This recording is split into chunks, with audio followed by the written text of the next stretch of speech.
we have put together, I think, the most extensive and inclusive voter fraud organization in the history of American politics.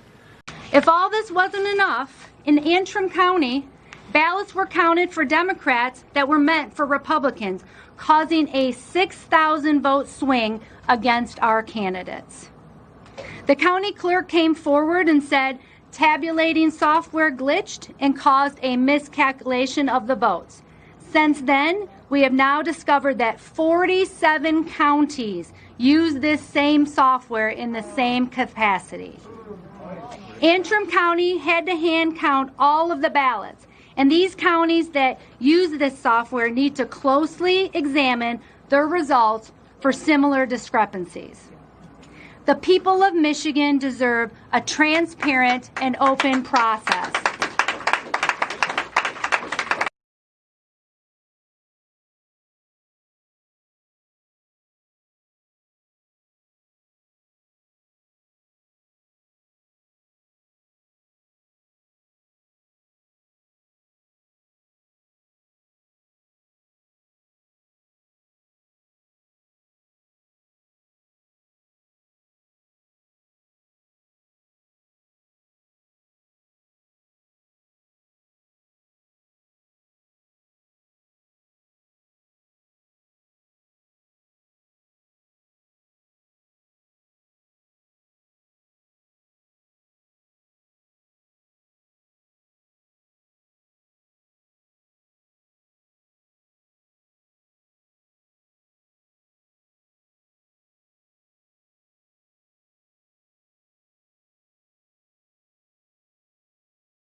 It wasn't our company in the Interisys report, but we do have components in our products that come from China.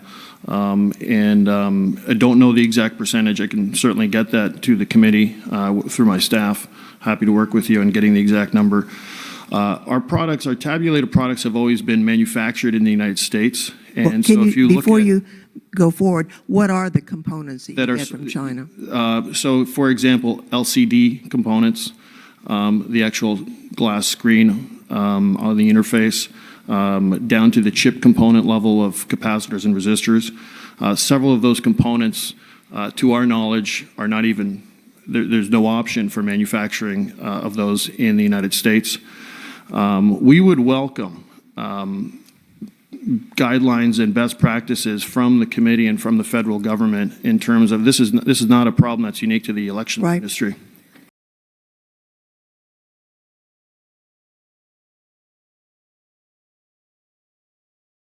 Some have accused these companies of obfuscating and in some cases misleading election administrators and the American public. Others suggest there's an insufficient regulatory structure for this sector.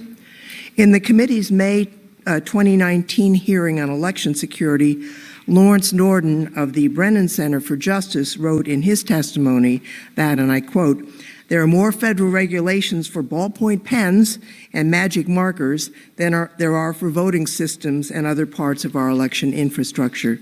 So there may be more work to do and much for Congress to learn about this industry." Many have concerns about voting systems with remote access software, and I think we want to make sure that companies no longer sell voting machines that have network capabilities. In 2019, according to a report in Motherboard, a group of election security experts, they uncovered that back-end election systems in at least 10 states were connected to the internet, despite one company's claim that its systems were not. We need also to understand supply chains. In December 2019, a study released by Interos, a supply chain monitoring company, showed that 1/5 or 20% of the components in a popular voting machine came from China-based companies. Furthermore, close to 2/3, or actually 59%, of suppliers within that machine's supply chain had locations in either China or Russia. Interos didn't name the vendor that manufactured the voting machine, but said that it was widely used. I've also heard concerns about the ownership and control of voting machine vendors. Public reporting indicates that all three of the major voting system vendors represented here today are privately held or are partially controlled by private equity firms. I believe it's in the public interest for Congress to better understand who could financially benefit from the administration of our elections.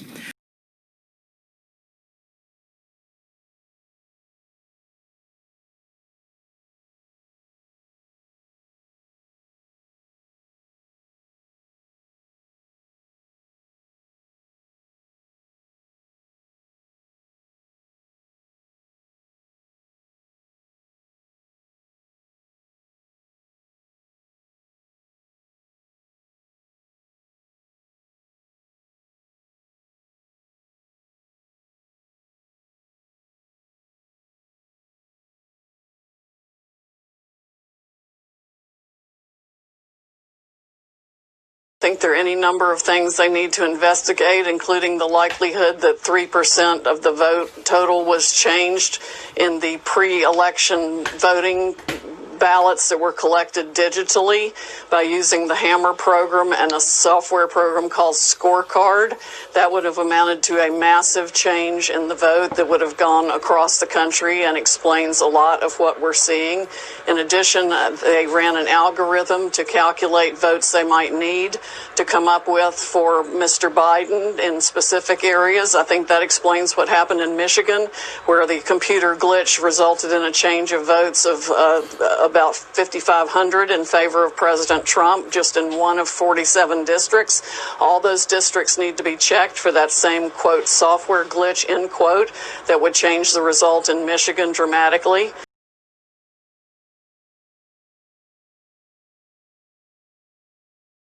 The Hammer and the application that works with it, called Scorecard, is designed to change votes on the fly, as they are reported by tallying locations in all precincts and counties, whatever applies to your state, as totals are reported via the internet. The data is grabbed in real time, changed, and sent on its way. And this happens in microseconds. I'm not going to go into the technical details of how that happens. Just realize that the data is changed so quickly in the favor of whatever candidate it's told to favor that no one notices a delay and just accepts the total. And this has been going on in numerous states, to include battleground states, during this whole election. And it is still going on as votes are being counted and reported up echelon. Now, this evening, lawyer Sidney Powell, the personal attorney of General Michael Flynn, and someone who is known to the President of the United States, appeared on Lou Dobbs this evening and reported this fact.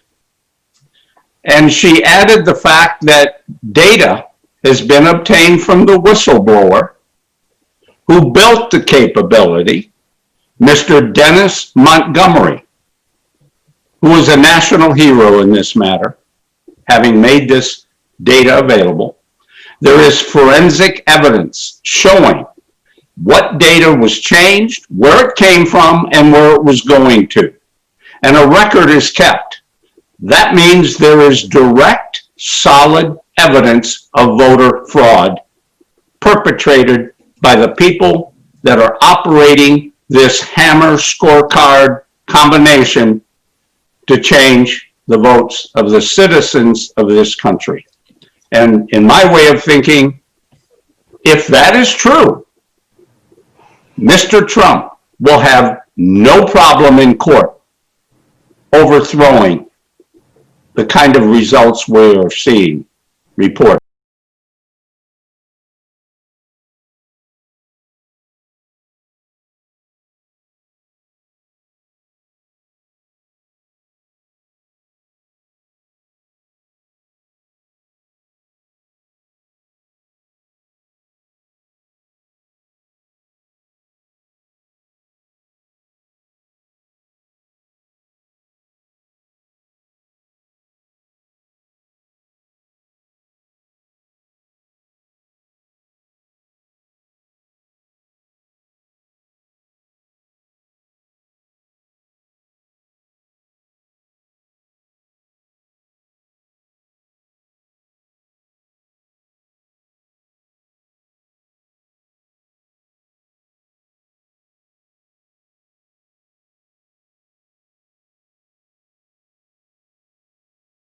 The president also called both of you and FBI Director Comey political hacks.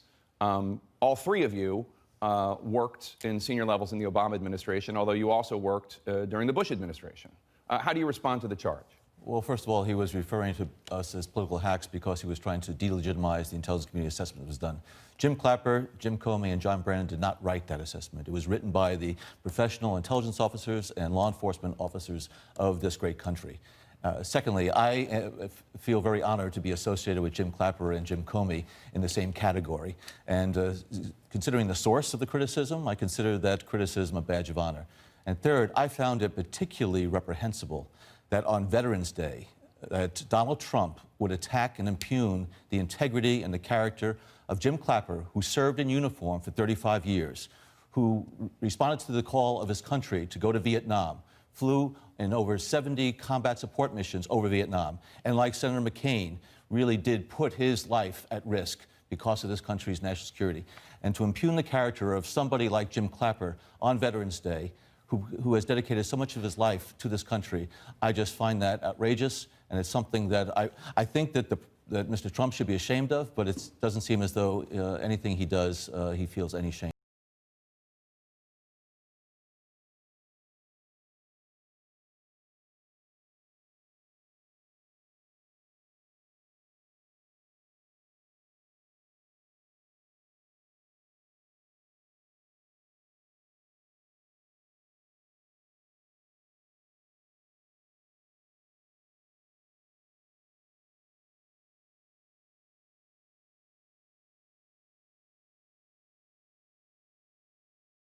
again suggested he might not accept the outcome of the election. We want to make sure the election is honest, and I'm not sure that it can be. I don't know that it can be. To his attacks on the integrity of the election. Because I think this scam that the Democrats are pulling, it's a scam.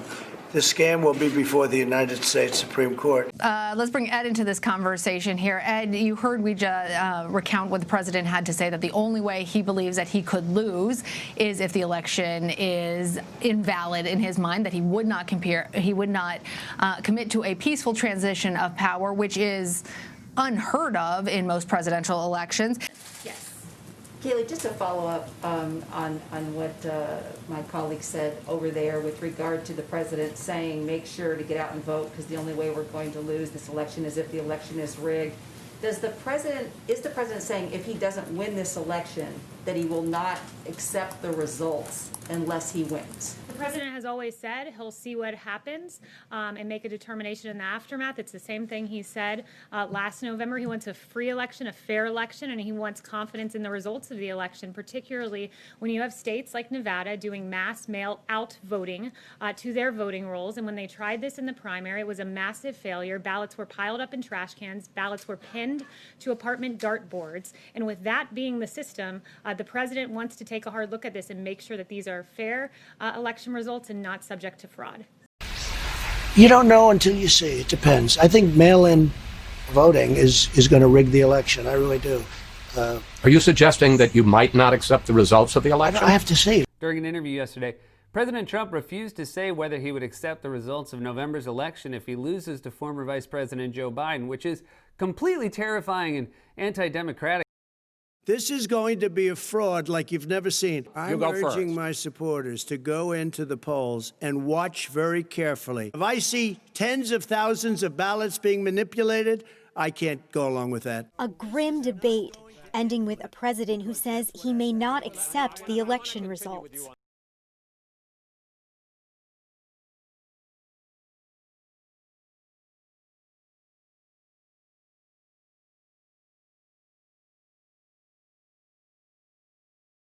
Commit to making sure that there's a peaceful transfer of power. We want to get rid of the ballots, and we'll have a very peaceful. There won't be a transfer, frankly. There'll be a continuation. The ballots are out of control. You know it.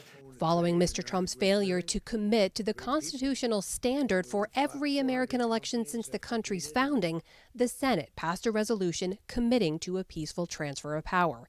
And lawmakers, including House Speaker Nancy Pelosi, weighed in. That a president of the United States would place in doubt the idea of the peaceful transfer of power is, well, it's no surprise.